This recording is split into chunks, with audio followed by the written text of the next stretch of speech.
What do you say to managers when they say, and I'm sure you've heard it, I've heard it a lot, I can't find the people to put in the jobs that I have available? Is that about training? I think some of it is training, but I'm not hearing that from the companies I speak to. That was Treasury Secretary Steven Mnuchin earlier this week, downplaying concerns of a tightening labor market here in the United States. While some companies are struggling to find high-skilled workers to fill openings, a new app is working to bridge that gap by playing matchmaker. Joining us now is Taso Duvall. He is the co-founder and CEO of Toptal. Toptal for talent. Taso, it's good to see you. Thanks so much for joining us. Thank you. And you bring companies and workers together. How does it work? So we find the best talent all over the world, predominantly for tech talent, so software engineers, designers, finance experts, etc. And then we connect them with companies who really want that talent.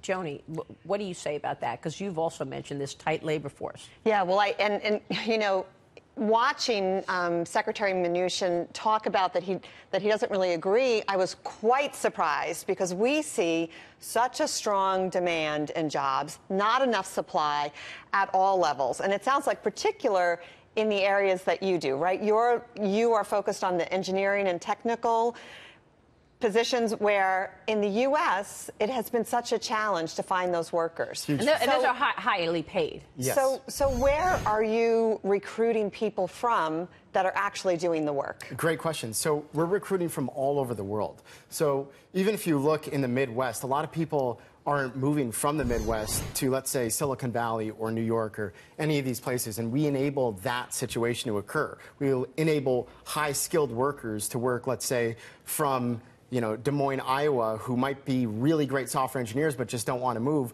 with companies that are taking off in Silicon Valley. Right. And Brian, you're a professor. Yeah. When you look at your students and the students that you see coming through every year, where do they want to work? What are they good at?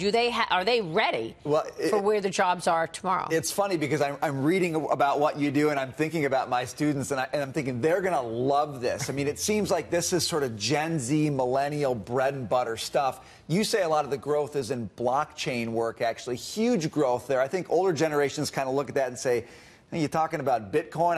That doesn't make any sense to me. But some of these they don't know what to do. They don't have that training of blockchain. Well, that's what I mean. This is not let's pull people back into the labor force. This is let's go find smart, highly skilled, highly compensated people, and let's get them connected with companies who want them. But that's a very different conversation than we've been having talk about. But blockchain, that's the area where you see the biggest growth right now. I would say blockchain and edutech, and that's why we just recently launched into the edutech markets.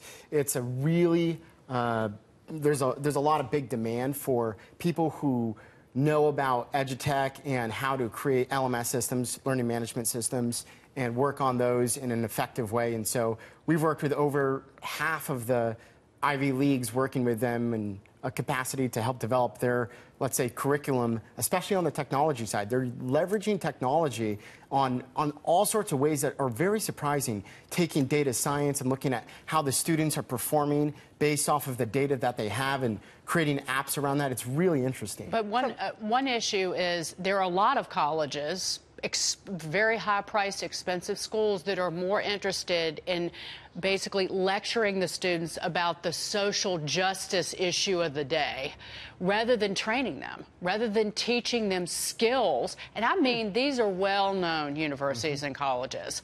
And until the students step up and the parents and say, okay, we're going to spend $500,000 to send my kid to school here, you got to do a better job. Yeah, I would imagine that some of the technologies that they're developing are going to hit on that exact point. Taking the data, looking at, okay, if we're teaching 4 years worth of, let's say, material science, what's happening with those students? And if you have data that backs that up and apps that can actually allow professors and faculty to gain insight into that, they can then craft their curriculums to help forge a better economic opportunity for the student. You see what I'm saying? I'm not dismissing the need for a liberal arts education, but I'm saying that the liberal arts is heavy on the liberal and very low on the actually art portion of it. Yeah, it's a good point. You're right. And I think the other thing, just to mention quickly, is this can be a good option, a cost-effective option, right, for companies in the U.S. that are challenged, because I see companies that are really struggling to find talent. Sometimes this is an alternative to use consultants more on like a gig basis, right, from different parts of the world. Can you speak to that? Is it cost effective for companies to do this? Well, it's interesting. Cost effective, I suppose, is relative. When you're talking about high skilled labor, it's always quite expensive. But relative to, let's say, the big four, it's certainly cost effective. What's the average salary that somebody in these industries gets? Oh, geez. I would say, you know, if you look at it on a basis of, let's say, Silicon Valley or some of the top companies, what they're paying, I would guess, and this is an educated guess, about $175,000 a year for a great software engineer working at a top company. We're certainly less than that for sure. And if you look at what a consultancy charges, especially the big four, it's even more than that. Taso, thank you.